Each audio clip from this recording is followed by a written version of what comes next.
मेरी बात ध्यान से सुन। एक तो होता है क्वेश्चन को पढ़ डालना, और एक होता है उस क्वेश्चन में इन्वॉल्व होना।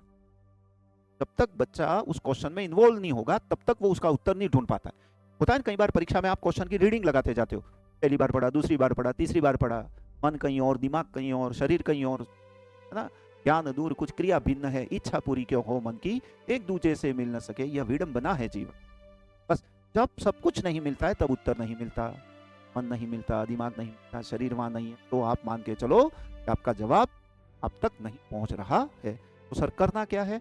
प्रश्न की तासीर को समझना है, उसकी गहराई को समझना है, उसकी हद तक जाना है, हर शब्द को टटोलना है, और जिस विषय वस्तु को आप पढ़ रहे हो वो आपके रजिस्टर में कैसा लिखा हुआ है, किस सर से पढ़ा है, उनकी भाषा आपको वहां सुनाई दे रही है या नहीं, परिणाम वैसा आता है।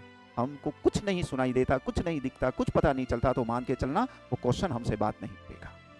और अगर आपको नहीं समझ पड़ रही है, आपने प्रश्न को ढंग से पढ़ा, प्रश्न समझ में नहीं आया, आपने शब्द को ढंग से पढ़ा, शब्द समझ में नहीं आया, आपने ऑप्शन को ढंग से पढ़ा, ऑप्शन समझ में नहीं आया, आपने वापस प्रश्न को समझा, धीरे धीरे धीरे धीरे ये अभ्यास उस प्रश्न के उत्तर तक आपको ले जाएगा, अगर आपने उसे पढ़ रखा है तो। लेकिन ऊपर ऊपर अगर आपने उस प्रश्न को पढ़ डाला तो वो प्रश्न आपसे बात नहीं करेगा, जवाब तो दूर की बात है।